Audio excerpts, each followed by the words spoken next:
16. jaanuari sõnum tuleb keisrinnalt ja see on lihtne.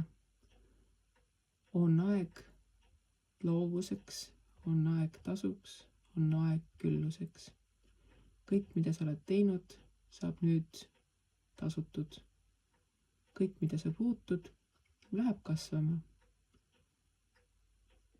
Ning loovus ei tähenda ainult kunsti ja muusikat. Loovus on kõik.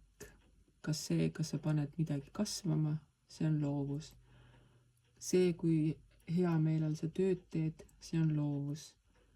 Kui sa mõtled millegi ja hakkad seda tegema, see on loovus. Kõikide asjade tegemine tühjusest materiaalsuseks, see on loovus. Loovus lokkab.